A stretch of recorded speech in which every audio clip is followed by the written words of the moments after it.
So I was just looking through Instagram and I saw this, and you can see BTC at 98 last week, BTC at 98 this week, and it just shows like the shift in psychology in the market. You see a price go to all-time highs with crypto, and then like if it surpasses a big milestone like 100k,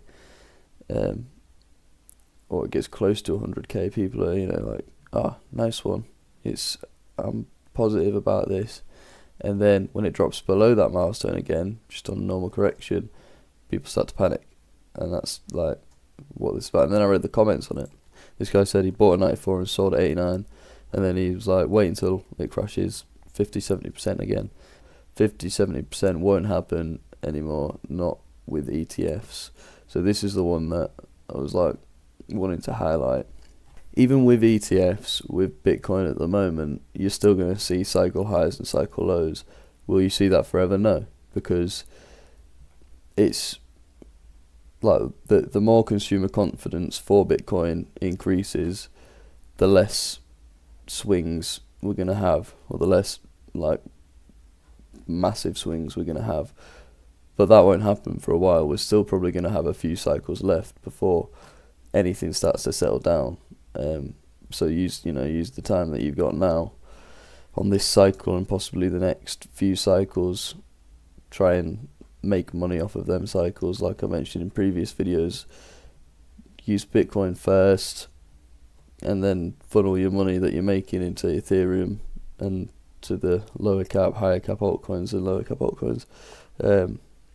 If you do your research right, and obviously involves some form of luck as well. It's in the markets, you can only take educated guesses, so you can sort of cheat. It's almost like gambling, but it's like gambling with cheating. So you can, as long as you research enough, you give yourself an edge. We won't have these 4-year cycles forever, but we are in the very early stages. We're in the first 15 years, 20 years. We're not going to be settling down on something as massive as cryptocurrency, because if you actually think about cryptocurrency as a concept, it's like a massive step forward for us as a species anyway. We've gone from using paper money, physical money. All of our finances will be crypto. I mean, it's inevitable, it's going to happen. We're not going to use paper money forever. It will be a thing of the past. It will become obsolete. Will it happen anytime soon? Probably not. But will it happen? Absolutely, definitely yes. So it's a massive fucking stage in our history that we're living through. And if you even look back in the last 20 years with the technology that we've had, it's fucking massive. We're going to see a major change over the next 100, 200 years probably. And this is just the very fucking edge of the iceberg. Yeah, we're going to see some volatility. It's not going to settle down yet. Even with ETFs, eventually once consumer confidence goes up and people stop relying on the 4-year cycle, because that will happen eventually. People will keep relying on the 4-year cycle, retail traders, and eventually the big players will win, because shitloads of retail traders will be thinking, it's a 4-year cycle again, 4-year cycle again. But if these big players don't play the 4-year cycle that time, then there's no more 4-year cycle, because it's not backed by history. That's all we're going off. We're going off of, historically we've had a 4-year cycle. And yeah, we will continue to have a 4-year cycle probably for another few cycles, but will that keep going forever? If you look back at any form of stock chart in the past, no, it won't. It doesn't work like that. Yeah, there's patterns still, but it won't be consistently every 4 years forever. But use it now while you've got it, because yeah, we could have quite a few cycles left in us, but especially probably not in my lifetime, it won't carry on. I'm only young.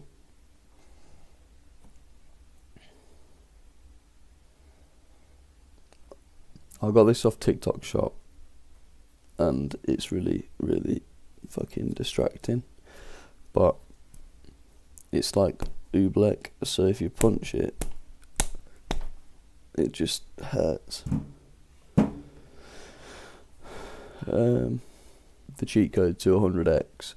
And the truth is, it's not like as fucking mind-boggling as you'll think. If you just do your research and you can find a couple of coins that you think are gonna 5x, 10x, even put a little punt at it, because if you put like 100 quid in, for example, like a lower cap altcoin that isn't as prevalent, but you know it's still probably gonna make a move, put 100 quid punt in it. If you're wrong, you're wrong. If you're right, you've made, you know, a grand out of that 100 quid if you 10x it.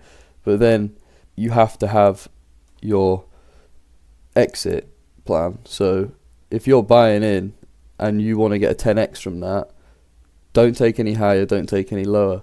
The minute it gets to 10x, you fucking sell that shit. You take the bag and you take that £1,000, you put it in the next crypto that you've lined up. Whether that's straight away or you wait till the opportunity arises. I found another opportunity that's probably going to be a 10x that, you've now got 10 grand from £100. So your risk is still only £100. Then once you have 10 grand, you might want to sort of diversify a little bit. You might want to put a grand here, a grand in this one, a grand in that one, a grand in that one. So you're sort of lowering your risk, but increasing the potential for your rewards. But let's say you put the whole 10 grand into another one, and you 10x that one, or even you 5x that one. You've now got 50 grand. You decided to take that one, and you found one that was definitely going to 3x, 150 grand. So now you've gone from £100 all the way up to 150 grand. That's fucking 1,500%. So that'd be a crazy example, but you get my drift. You can use smaller risk, again, just start with £100 and build from that. As long as you're sensible in each coin, you wait for the opportunity, you execute with a plan, and you exit at your planned exit. You don't let it try and run because you think, oh, I'll make a little bit more, because that's when you'll get eaten. And you'll think, oh, I've made 10 times, I'll go for 12 times. Or if I've made 12 times, I'll go 15 times. And before you know it, you're waiting for 15 times to hit, it drops, you're now at 2 times, and you don't even want to cut your losses, you're waiting for it to go up again, and then it goes past your buy point. You're a fucking idiot. If that's your plan. If you're long-term holding, you're not a fucking idiot. Well done, you've managed to hold the bag. But if you're using this strategy, you really want to just set plans and set your exits and exit those coins at your profit target, because that's how you're going to be able to become more profitable. But if, for example, you found something like, I'm still fully for dogelon Mars. I think it's a fucking amazing coin. With the current way the world is at the moment, and Elon being the co-leader of Doge, I think it's a no-brainer, because everyone, including their fucking uncle, is going to hear about Elon. If they're going to get onto the crypto space, depending on what broker they use, of course, this is going to be one of the first ones they see. And I genuinely think this will be taken up by some more crypto exchanges. Just keep your eyes peeled for this, guys. And you might want to think, oh, well, I don't want to get in yet, because and this is the shit kicker of it. I don't want to get in yet is one of the hardest mindsets to have, because you could say that about so many cryptos in the past, Bitcoin being the main one. People that saw it years ago, I wasn't even old enough when it was worth fucking like less than £1. For years, people would say like, oh, I don't want to get in it yet, I don't trust it yet. And that's the thing, it's the consumer sentiment, it's the consumer trust in that certain crypto. And that trust usually comes when there's a big pump. For some reason, people like to buy in at all-time highs. Why? Especially while we know the 4-year cycle is a thing, why are people buying in at the all-time highs? Because they don't want to miss out. And of course, yeah, if they hold the bag long enough, they will probably make money again, especially with Bitcoin. If they buy at all-time highs and they wait long enough, they're going to make money again. But the thing is, these people are the high emotion stake people. They're the people who bought at all-time highs because they saw it go to all-time highs and thought, fuck, I don't want to miss out, FOMO. So what else are they going to do? They're probably going to sell when it goes to all-time low, not all-time low. They're probably going to sell when it dips again, because they're going to see their bit of Bitcoin that they've just bought, and it's going to drop by 30-40%, and they're going to think, oh, well, this is a fucking scam. No, you just bought all-time highs on something that clearly has 4-year cycles. You're a fucking idiot. Anyway, so dogelon Mars, I genuinely think it's going to be huge. And if you don't want to miss out on it, don't be one of them people that thinks, oh, I'm not going to buy it yet. I'm not going to buy it yet. I'm going to wait till it surges 40%. I'm going to wait till it surges 100%. I'm going to wait till it surges 1,000%. Why? Because then you can confirm that other people are buying it. Yeah, of course. That's, if you see the market go up, oh, other people are buying it, so I'll buy it.